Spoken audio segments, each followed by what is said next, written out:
Imagine going out for a simple bike ride and never coming back. This could be just another quiet night, a common habit. But something strange happened. Lights flashing, shadows following your every move, a scream echoing in the darkness. Have you ever felt like you were being watched even though you were completely alone? This cyclist did, and what happened next will give you goosebumps. Get ready, because this is the scariest story you've ever heard. If you dare, watch until the end and tell me in the comments, would you bike alone at night after this? Marcos always had the same ritual. At nightfall, he would put on his helmet, adjust his gloves and go out cycling through the quiet streets of the city.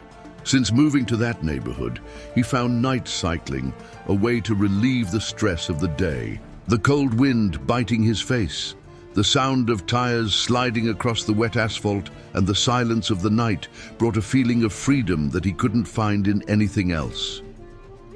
That particular night, it was raining heavily. Those light drops hit his jacket and accumulated on his helmet visor. But he didn't care. On the contrary, I loved cycling in these conditions. The city was empty, and the brightness of the lights reflecting in the puddles of water created an almost hypnotic scene. The route was always the same. He would leave the house, cross the main avenue, and follow a less busy road, surrounded by trees and a few closely spaced houses. The most isolated section of the route was his favorite part. During the day, the road was used by trucks and workers from the region, but at night it seemed to belong only to him and the rhythmic sound of his bicycle cutting through the silence. Marcos pedaled distractedly, listening to the sound of the chain spinning and the distant sound of rain hitting the leaves. But that night, something felt different. He couldn't explain exactly what it was, but he felt that the darkness around him was heavier than usual.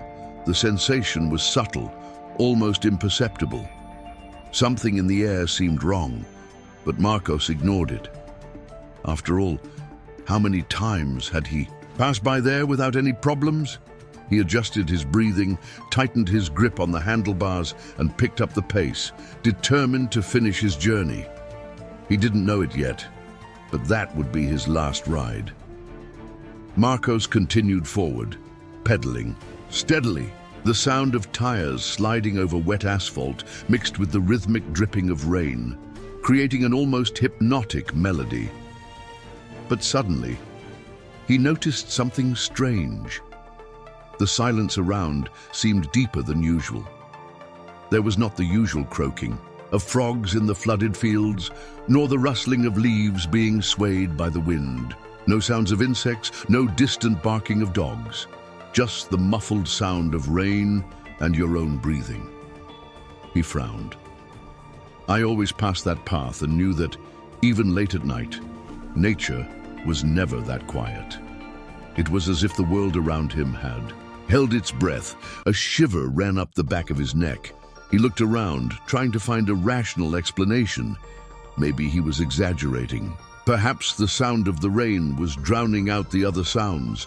But deep down, an uneasiness began to grow in his chest. He accelerated the pace. I wanted to get off that road and go back to the brightest part of the city. But as he pedaled, an uncomfortable feeling began to settle inside him. It wasn't just the silence, it was something more, a presence. Have you ever felt this before? That feeling that someone is watching you even when no one is around? Let us know in the comments if you've experienced something similar. Marcos continued pedaling, now in a greater hurry. His heart beat a little faster, but he tried to convince himself that it was just his imagination playing tricks. The rain was getting heavier, making the asphalt more slippery, and he focused on keeping his balance. But it was then that he noticed something even stranger. The streetlights along the road began to flicker. First, a light bulb flickered slightly, as if it was struggling to stay lit. Then, another one further ahead blinked a few times before going out completely. The same happened with the next one and the other. Like a domino effect, the lights went out one by one right in front of him. Marcos felt a chill down his spine. This was not normal. The neighborhood even had electrical problems sometimes, but never like this, never in such a synchronized way. It was as if something was waiting for him in the dark. He looked back at the road, taking a deep breath and trying not to panic. Maybe it was just a problem with the power grid, right? But before he could convince himself, something made his stomach turn. In the middle of the track, a short distance away, a light was still flashing. But this time, it wasn't from a pole. It was a faint, pulsing glow, as if someone held a flashlight and trembled slightly. The spotlight swayed from side to side, but it didn't illuminate anyone. It was as if the lantern was there, with no hands to hold it.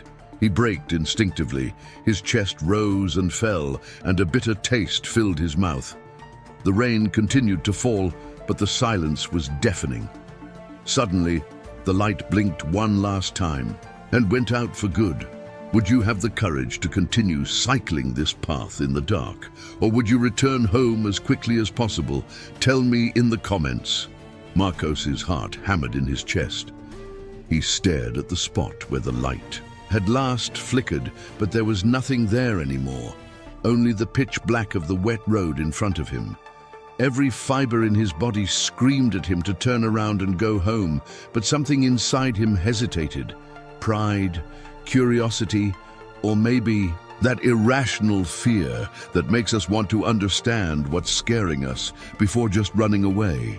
He clenched his fists on the bike's handlebars and took a deep breath. It's just an electrical problem, no big deal, he tried to convince himself. But the silence around him seemed to mock that thought.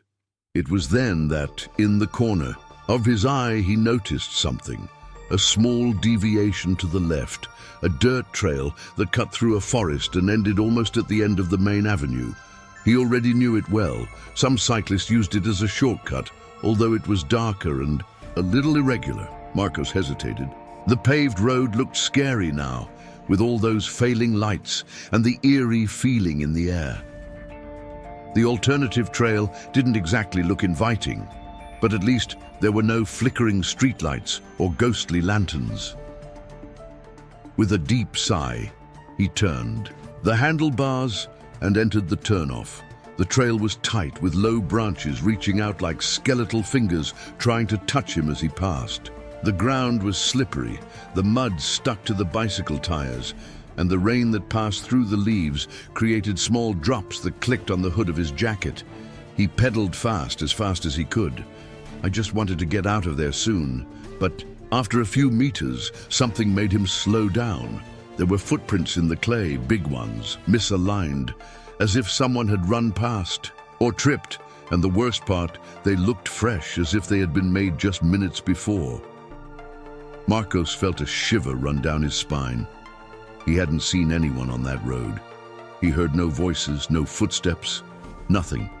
So who had been there? And why did it seem like the tracks led into the woods, as if the person had left the trail and entered the darkness of the forest? He swallowed hard, forcing his legs to keep pedaling. Something inside him screamed for him to get out of there as soon as possible, but little did he know that the worst was yet to come. If you were in Marcos's shoes, would you take the shortcut or go back the strange way you used to? The wind howled through the trees, and light rain continued to fall, soaking the trail in mud and dead leaves. Marcos tried to maintain the pace, avoiding the holes in the path, but his mind was still stuck on those fresh footprints he had seen minutes ago. Who had passed by there? And why had he left the trail, heading straight into the darkness of the forest? He shook his head, trying to shake off the discomfort.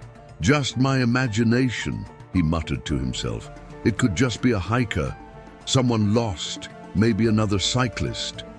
It was then that he heard it, a snap, as if a branch had been broken. By a heavy foot, just a few feet behind him, Marcos held his breath and pedaled harder, feeling his heart hammering against his ribs. He tried to rationalize the wind, an animal, but no, it didn't sound like a random noise. It looked like someone, and then another snap, this time closer. He didn't want to look back. Everything inside him told him to move forward, but his instinct screamed that he was no longer alone on that trail. His chest rose and fell rapidly, trying to control his breathing, but it was at that moment that he heard it more clearly. Steps. They weren't fast. They were not hurried. They were calm, paced, as if whoever was there knew exactly where they were, going, as if I didn't need to run.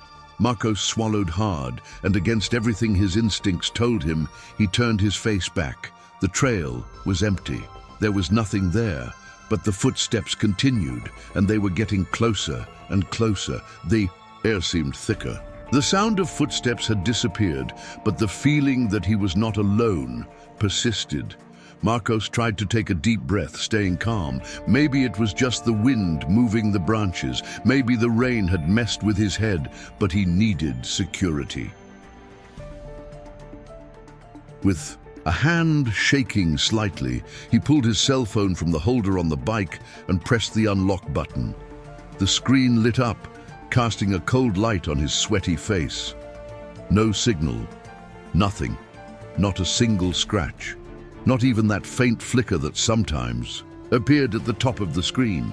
Just the cold, static message, "No service."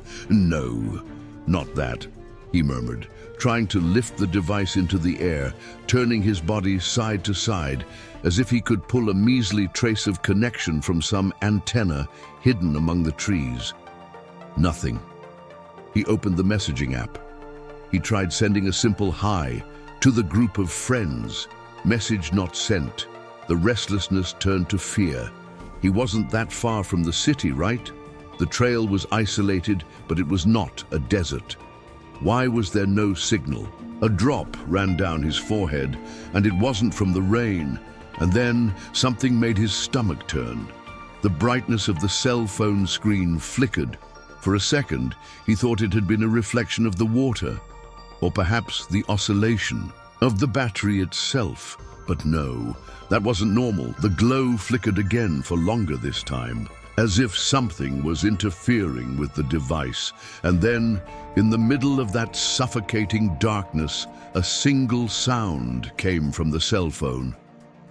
"You shouldn't be here." The voice was low, almost a whisper, but it wasn't received audio, nor a notification. It was as if it came from inside the device itself. Fear exploded inside Marcos, and he dropped his cell phone, which fell to the dirt floor, the screen now completely blacked out. His entire body was paralyzed. If before he thought he was being followed, now he was sure he wasn't alone. And you, in his place, what would you do? Would you continue or turn around? If this story has already captured your attention, don't forget to leave a like. It helps me keep bringing scary stories like this to you. The silence was now absolute. There was no longer the sound of rain hitting the leaves, nor the distant song of some nocturnal insect, just the sound of Marcos's own breathing, becoming more and more rapid. He slowly bent down to pick up his fallen cell phone, careful not to take his eyes off the path in front of him. His fingers touched the cold, wet screen, pressed the power button. Nothing. The device no longer responded. He swallowed hard and held his breath for a moment, feeling the weight of the darkness around him. Something was wrong, very wrong. His eyes wandered along the dirt path in front of him, dimly lit by the moon, covered by heavy clouds. That's when he realized, deep down, among the twisted trees of the trail, there was something that shouldn't be there. Two small, bright dots, reflecting what little light there was. Marcos froze. His muscles seized up, as if his body knew something his mind was still trying to deny. Could they be the eyes of an animal? The problem was that they were too high. If they were from a wolf or some other animal, they would have been close to the ground. But these were at the height of a person, or worse, a little taller. The bright pupils did not blink. They just remained there, motionless, staring at him from the darkness. Fear began to squeeze Marcos's chest like an invisible hand. He knew he needed to move. I needed to do something. But his feet felt rooted to the ground, as if the ground itself were holding him down. And then, the eyes blinked, but not in a normal way. It was as if they had gone out for a second, and then lit up again, like the reflection of a glass someone passed in front of. His heart raced. If they were eyes, they shouldn't blink like that. That wasn't an animal. That wasn't human. The thing in the dark took a step forward. Whatever was there, it was no longer just observing. Now, it was coming towards him. Marcos's blood ran cold. Those eyes, or whatever they were, suddenly disappeared, swallowed by darkness. But he knew the thing was still there, observing, waiting. The silence around felt suffocating. Even the insects, which once filled the night with their monotonous singing, had stopped. No sound of wind rustling the leaves. Nothing, just the weight of darkness. Marcos tried to calm his breathing, but his heart was beating so hard that it seemed to echo along the trail. He needed to get out of there. Slowly, he got back on the bike, keeping his eyes fixed on the point where he had seen those strange lights. His legs felt shaky, but he forced his muscles to obey. He pressed the pedal. It was at that moment that the sound ripped through the night, a scream, deep in the forest, coming from the depths of darkness. It wasn't the cry of an animal, not even a person asking for help. It was something different, inhuman. A high-pitched dragging sound, as if it were a mixture of crying and laughing at the same time. Marcos felt his stomach turn. His instincts screamed at him to run, but something inside him, perhaps a naive curiosity or a paralyzing fear, caused him to stay still for a second longer than he should have. The scream echoed through the forest, reverberating among the twisted trees. It got louder, closer. And then, silence. A silence even worse than before, as if something was waiting for your reaction. Marcos swallowed. Was he alone on that trail? Or was something lurking behind him, hidden in the shadows? The silence was so absolute that it was ringing in Marcos's ears. The scream had stopped, but he knew something was still there, observing, waiting. He swallowed hard, holding tight to the bike's handlebars. I needed to get out of there. I needed to keep pedaling. His legs were tense, but he forced the movement and began to pedal slowly, keeping his eyes peeled in all directions. The trail was dark. The only sound was the light creaking of the bicycle chain and Marcos's rapid breathing. But then he realized an extra sound, a light rustle in the vegetation beside the trail, as if someone or something was moving at the same speed as him. He quickly turned his face to the side, but saw nothing. Just the pitch-black trees with their twisted shadows. Tried to ignore it. It could be your mind playing tricks. He continued pedaling. The sound continued. Every time I accelerated, the noise accelerated with it. Every time I slowed down, the sound followed. Something was following him. Cold sweat ran down the back of his neck. Marcos glanced at the side of the trail, and that's when he saw it. A shadow. Not an ordinary shadow, like that of trees or branches that swayed in the wind. That shadow moved, and she was right next to him. Marcos blinked, trying to make sure it wasn't an effect of the dim moonlight filtering through the trees. But no, she was still there. The dark silhouette crawled over the uneven ground, gliding among the dry leaves without making a sound. And then she stopped imitating his movements. As he continued pedaling, the shadow stopped. She remained static, as if she was waiting for him to notice. The air around him seemed to grow heavier. Marcos' heart beat against his chest as he forced himself to keep his gaze straight ahead.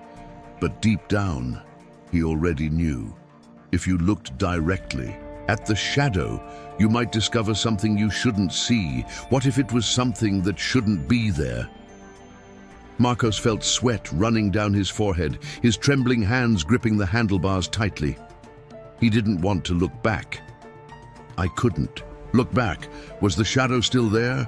He tried to ignore it, It forced the legs to pedal faster.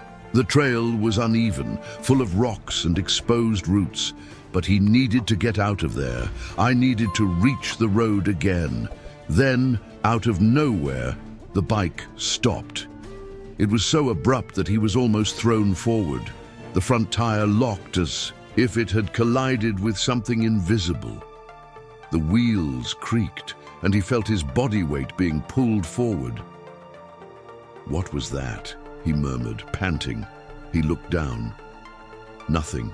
No rocks, no branches big enough to stop the bike from continuing. The floor was free. Tried to turn the pedal, he didn't move. His heart raced. Something was holding the bike. He felt a shiver run up his spine. He looked around. The darkness of the forest seemed even thicker, as if the shadows were closing in around him. He forced his leg to push the pedal hard, but the bike remained motionless.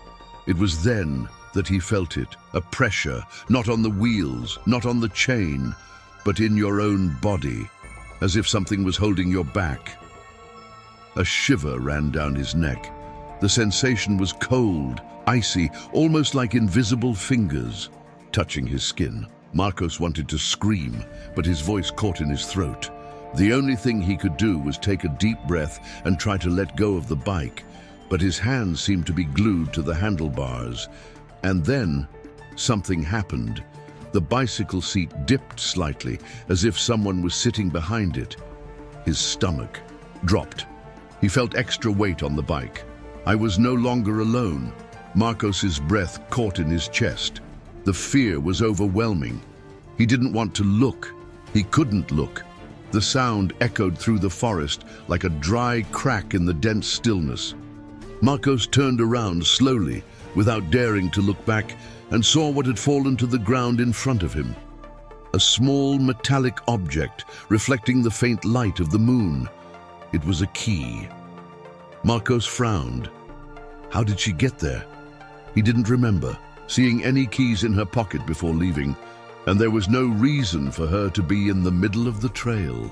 The strangest thing was the shape of the key. It wasn't an ordinary key.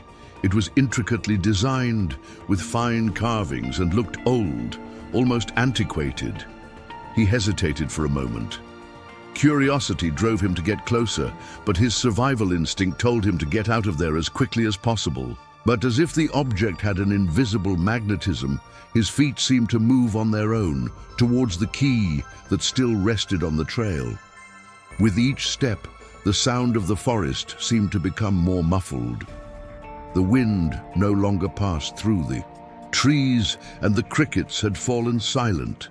The world around him seemed to have stopped, as if he was in a nightmare where time didn't flow.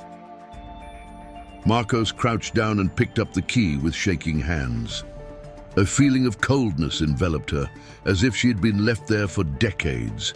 He looked up at his surroundings, but nothing seemed to make sense. The key was there for a reason that he didn't want to find out, but that he knew deep down he couldn't ignore. As he held the key, he felt a strange vibration, as if the key was whispering something to him. Not a voice, but a feeling. A pressure in your bones, as if you were being called to do something he knew he shouldn't do. The key in his hand felt hot now, burning his palm, but he couldn't let go of it. He looked around again. The feeling of being watched was stronger than ever. He was no longer alone in those shadows. Without thinking, he put the key in his pocket and stood up. Fear still clung to his mind, but he knew he needed to move on. What else could happen? Marcos took a few steps forward, the key still pulsing in his pocket, his mind buzzing with questions that couldn't stop arising. The chill in his spine was unrelenting, and the feeling that something was approaching seemed to take shape as he advanced. He looked around, but the darkness of the forest seemed to have swallowed everything. There were no more signs of life, neither of the crickets that previously accompanied his walk, nor of the wind that made the trees sway gently. Everything was quiet, terrifyingly so. It was then that something even more unsettling happened. A fine mist began to creep between the trees, as if emerging from the ground itself, swallowing everything in front of it. It was thick, but at the same time, it seemed almost translucent with a slightly whitish tone, but opaque enough to distort the view around it. Marcos stopped immediately. The air seemed to condense in his chest, making it difficult to breathe. The world around him became even more oppressive. The mist spread quickly, advancing with almost supernatural speed. Within seconds he was surrounded, no longer able to see the path in front of him nor the sky above. He was completely immersed in it. His heart raced. How could something so heavy and thick appear out of nowhere in a matter of seconds? He felt the hairs on his body stand up as his mind tried to comprehend what was happening. The environment became unreal. He could feel the thick air around him, as if it was becoming harder to breathe, as if nature itself was trying to trap him. There! He tried to look back, but the fog seemed to swallow everything, nothing but white and blurred shadows. The feeling was as if the forest was trying to silence everything around it, wrapping Marcos in a blanket of despair. He knew something was very wrong, but what exactly he couldn't understand. He felt a presence in every movement of the fog, as if it was molding itself around him, almost as if the fog itself had intention. Then, in the midst of the whirlwind of thoughts and panic, something caught his attention. A vague shape within the fog. Marcos blinked several times, trying to focus, but the fog was making everything distorted. What he saw made him freeze completely. It was a human figure, but with disfigured features, without a face, as if the person's outline was being distorted by the fog itself. The figure seemed to float more than walk, moving with an impossible fluidity, as if the fog were part of her. Marcos retreated, but the fog enveloped him, forcing him to take a step back. His eyes widened in fear. He couldn't believe what he was seeing. It was as if he was in a nightmare, where reality was beginning to unravel around him. The figure seemed to get closer, and he felt the need to run away, to get out of there, but his legs were paralyzed. The mist, which until then was just around him, now seemed to be a prison, a trap to keep him there, trapped in that damned place. His body was shaking, the key was still warm in his pocket, but nothing seemed to make sense. He felt that the mist was not there by chance. She was protecting something, or perhaps preventing it from escaping. Something was behind those shadows and fog, and he knew he couldn't get out of there until he found out what it was. Time seemed to be distorting as well. Every second in that fog seemed to last an eternity, and Marcos didn't know how long he had been trapped there. When he finally tried to move, the world around him seemed to compress, as if reality was about to shatter completely. Marcos was about to lose his mind. The fog that had enveloped him, with its dense and oppressive weight, still surrounded him, making him feel as if time was stretching out unbearably. He finally started walking, his mind spinning in a whirlwind of fear and despair, not knowing if he was going forward or back to where he started. His breathing was labored, and the sound of his own footsteps seemed muffled by the thick layer of fog that imprisoned him. Finally, after what seemed like an eternity, he was able to see the bike ahead. She was parked, leaning on the support of her own shadow. What seemed like a small relief soon turned into more of a tight feeling. He didn't know what to do. He didn't know how he got there, and he didn't know where the fog would take him. In an almost desperate impulse, he moved away from the bicycle and approached the vehicle he had left parked on the side of the road. He didn't know why, but the need to run away to escape this nightmare was stronger than anything else. The car seemed to be the only source of hope, a piece of normality amidst the chaos. But when he opened the door and got into the driver's seat, the feeling that something was wrong again set in. What should have been a relief now felt like a mistake, as if he had made the wrong choice. The environment inside the car, although protected from the fog outside, was charged with a strange, heavy energy. He felt a chill run down his spine, and as he looked in the rearview mirror, something made his heart stop. A face. It was a blurry image, but clear enough to stick in his mind. A human face with features that seemed disfigured by the fog, but at the same time, the outline of his eyes was clear, intensely fixed on him. The face was just inches away, as if it were there in the space behind the driver's seat, watching him intently. Marcos swallowed hard, his stomach knotted. That didn't make sense. He was alone, he knew that, but here was proof that he was no longer alone, not in that car, not at that moment.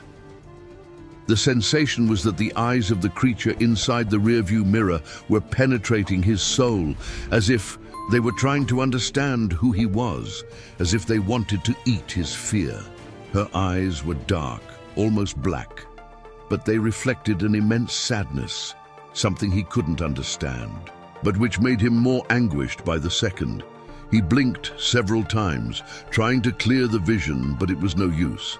The face was there, fixed, with an expression that mixed agony and something else, something he couldn't define. He tried, looking in the mirror once again, hoping that it was just an illusion, but no. The face remained there, clearer with each glance, as if it were getting closer to him. Marcos felt paralyzed, unable to react. He wanted to get out of the car, run away, but he couldn't. Something seemed to hold him there, as if the car itself was becoming a prison. The face in the rearview mirror began to smile. It wasn't a friendly smile, but rather an expression of despair and malice at the same time. The smile seemed to expand, as if the figure behind him had grown larger and closer, about to touch him. With his heart racing, Marcos forced himself to look away, turning his head to look out the window. The reflection in the rearview mirror, however, still tormented him, and he had the feeling that he was being watched constantly, as if the face was following his every movement, analyzing him. He knew he couldn't stay there. He needed to get out, but fear was taking over his muscles, making movement impossible. The reflection in the mirror seemed to have a life of its own, as if the presence of the unknown being was actually inside the car, hidden in the shadows behind it. Marcos finally realized something even more terrifying. He wasn't the only one, trapped there. Something else was in the car with him, something he couldn't see, but knew exactly where he was looking, as if it knew what he feared. The face in the rearview wasn't just an illusion of his senses, it was a warning. The problem was that Marcos still didn't know if he would be able to escape that nightmare. The silence was heavy, as if the very air around Marcos had become too thick to breathe. The feeling of claustrophobia was immense, and he felt that at any moment the pressure building up inside the car could make it explode. The face in the rearview mirror was still there, motionless, but the presence of something watching him with dark intentions had never been clearer. And it was at that moment that he realized something even more disturbing. He tried to swallow hard, but his mouth was dry, his throat tight. His mind was on fire, a fire of panic that consumed him from within. What was happening? He had gone for a simple ride, something that should have been a peaceful escape, a moment to forget the stress of everyday life. But now he was in a trap, and with every second the terror intensified. It was then that he heard it. The sound was soft at first, almost imperceptible. A sigh, a groan that seemed to come from far away, but at the same time so close, as if it had materialized inside the car itself. Marcos froze. His eyes began to widen, panic intensifying as he tried to understand what it was. "Help me." The word came out in a low whisper, but it was clear enough for him to hear. His heart raced, as if thunder had boomed in his chest. Marcos didn't know where the voice came from, but he knew he wasn't imagining it. The feeling was real, palpable, as if someone or something was begging for help, and the request was filled with indescribable anguish. He looked around, feeling that the car was no longer safe. Who was there with him? The face in the rearview mirror seemed farther away now, but the cry for help still echoed in his mind, taking over his thoughts. He knew he couldn't stay there. Something inside him felt that if he stayed, something terrible would happen. Please help me. This voice seemed to come from everywhere. It was no longer a simple murmur. It was a silent scream coming from inside the car, as if the walls were vibrating with the lament of a lost soul. Marcos tried to look back, but the reflection in the rearview mirror was already more distorted, darker. What he saw was no longer the face, but a black mass, which seemed to be stretching and twisting, as if something was trying to get out. The cry for help was followed by a suffocating silence, as if the presence that had spoken was now withdrawing. But something still hovered in the air. He felt a chill run down his spine, as if he knew that this silence didn't mean rest, but rather the moment that precedes something even worse. Please, get me out of here. The request was stronger. Now, there was no longer any room for doubt. He knew he wasn't alone, that something else was with him inside that car, and something in the way the voice sounded, tortured, desperate, made him wonder, was he really in danger? Or was it something even more sinister, as if he were being manipulated, guided by an invisible force that was drawing him closer than he feared? Marcos no longer had the strength to face that psychological torment.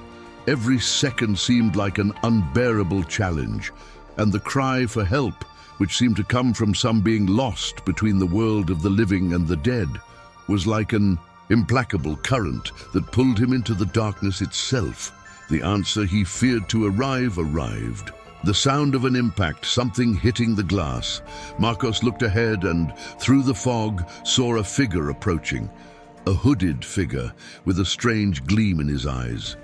He didn't know where she came from, nor what she wanted, but the cry for help now seemed to have turned into a cry of warning, as if the next tragedy was about to unfold before him. He was alone in the car, but he knew the real danger wasn't outside. What was lurking didn't come from the fog or the road. It was something much deeper, something that had already infiltrated his mind and was shaping reality, like a shadow ready to swallow everything around it. The sound that had broken the stillness of the night disappeared. The car was now silent, but this stillness was different. There were no more calls for help, there were no more whispers, there was no longer any sign of life or movement. Only the echo of unspoken words hovering in the air, like an invisible presence, which seemed to feed on Marcos's fear. He had looked around, searching for something that made sense, but the road was empty, the night undisturbed. The silence now suffocated him, as if the universe itself had frozen for a moment. Marcos no longer knew who or what to believe. That cry for help he had heard, the voices, the figures, all of that. He felt like he had been part of something much bigger, something he would never understand. The most disturbing, he knew that when he got off the road, when he returned home, the mystery would not be solved, but the silence that now accompanied him, that icy silence, would still follow him wherever he went. The feeling that he could never escape that night consumed him. Every corner of his house, every mirror, every window seemed to wait for him, as if the secret of that night wasn't something he could just forget. And what terrified him most was the certainty that somewhere, at some time, someone or something was still waiting to complete what had been interrupted. There was no way back. There was no way to return to that night without her chasing him. Have you ever had the feeling that there is something in your path that cannot be explained? Have you ever experienced the inexplicable fear that comes from something that cannot be seen but can be felt? This story is just the tip of the iceberg. What Marcos experienced, what he felt, may be more common than you imagine. How many other similar stories are out there waiting to be discovered? And what do you think, dear viewer? Would you have the courage to face the mystery of the unknown, to go back to that road?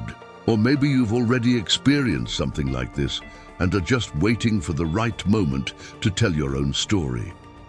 If you like this story, be sure to like and subscribe to the channel as we have more mysteries, more horrors, and more chilling stories for you. And of course, leave your own experiences in the comments, because remember, in the silence of the night, what you don't hear may be exactly what you need to fear.